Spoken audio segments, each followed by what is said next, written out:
Delhi NCR में प्रदूषण की वजह से सांसों पर संकट। कई इलाकों में एक्यूआई 400 के पार है। पराली के धुएं से पोल्यूशन खतरनाक स्तर तक पहुंच चुका है। और अब आप हम दो तस्वीरें दिखाने जा रहे हैं। नासा ने ये दो तस्वीरें जारी की हैं।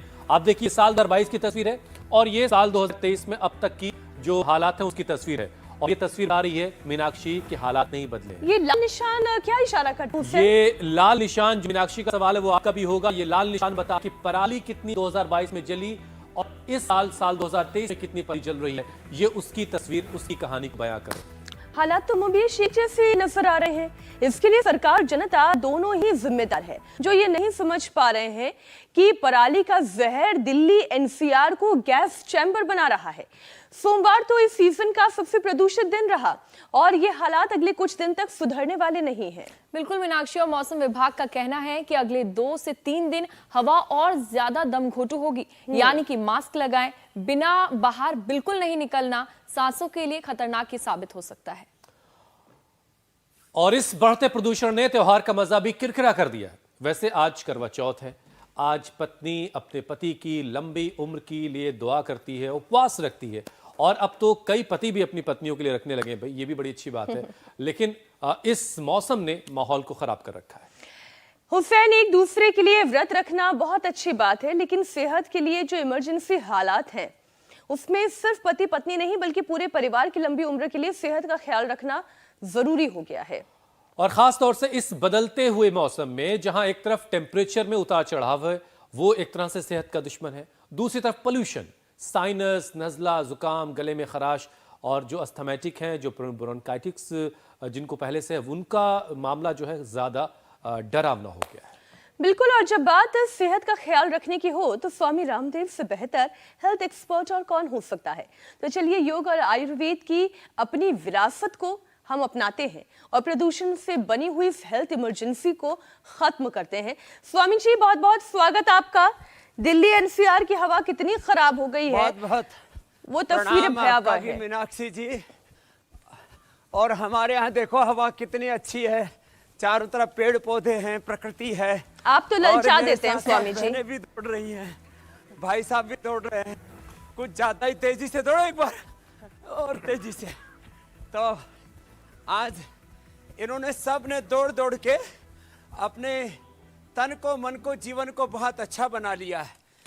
40-50 साल वाले भी हैं। मैं इनको पिछले 10-15 मिनट से दौड़ा रहा था। ए माता जी, हुक्को कब से शुरू कर दिया? तो ताड़ासन करो तुम। ये मुलेठी है।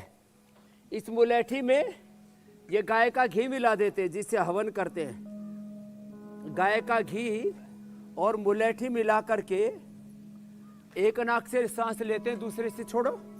हाँ, ऐसे लो।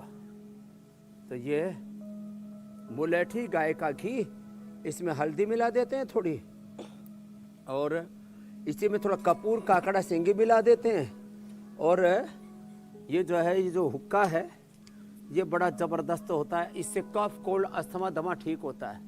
माता हवन कर रही है, हवन करो आप। ये यज्ञ चिकित्सा चल रही है। और एक फूक में चारों मोमबत्ती बुझानी है। जोर से फूक मारो। एक में नहीं बुझी भाई, ऐसे ऐसे फूक मारनी पड़ती है। फिर इधर ये पतंजलि बाम लगा रहे हैं। ये भी फेफड़े पर लगा के फिर प्राणायाम कराते हैं। इसमें हल्दी, अदरक, लहसुन, प्याज। और इधर ये पूनम बैठी है। ये मशीन लेके क्यों बैठी है? बाबा जी, मुझे ना हाइपर सेंसिटिविटी निमोनाइटिस है, ऑटोइम्यून डिजीज है। कितना रहता था ऑक्सीजन लेवल? मेरा क्योंकि मैं स्टेरॉइड्स पे रखी गई एलोपैथी में, तो 87-88 रहता और है। अब यहाँ पे एक हफ्ता ब्रीदिंग एक्सरसाइज करने के बाद मेरा जो ऑक्सीजन लेवल है वो पहली बार 95 आया है। क्या बात है, पहली बार 95 विदाउट मशीन? बिना मशीन। ये पूनम पहले दिन आई तो बड़ी रो रही थी, मैंने इसकी आंखों में आंसू देखे थे। आज तो चलो सब ताड़ासन करो। ये ताड़ासन बड़ा जबरदस्त है। फिर ये लपेट लगा रहे थे, इधर ये लंग बस्ती कर रहे हैं, इधर नसें कर रहे हैं, और उधर जलनेती, सूत्रनेती भी हो रही है। और इन सब का प्रयोजन है आपके रेस्पिरेटरी ट्रैक को, जो 2400 किलोमीटर लंबा आपका श्वसन तंत्र है, उसको स्वस्थ बनाना, और इसको हम स्वस्थ भी बनाएंगे। और सुबह सुबह उठ करके एक बार ऐसे शंख बजा ले।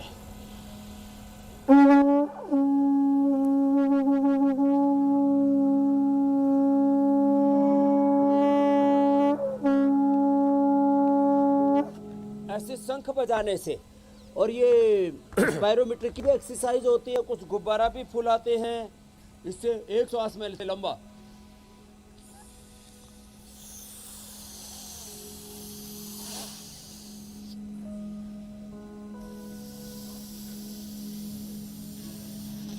हम तो बचे तब भी ज़्यादा फुलाए नहीं, क्योंकि हमारे यहाँ पर गुब्बारे ज़्यादा मिलते नहीं थे।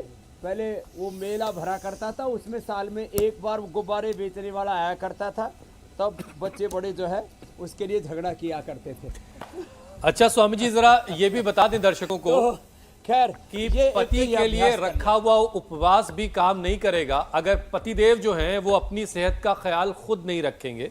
और ये बात कहने की जरूरत इसलिए पड़ रही है क्योंकि आज करवा चौथ है। हाँ, जो शादीशुदा हैं, जो सुहागने हैं, वो अपनी पति की लंबी उम्र के लिए व्रत रख रही हैं। कई पति भी अपने पत्नी के लिए व्रत रखते हैं, बराबरी का वो दिखाने के लिए।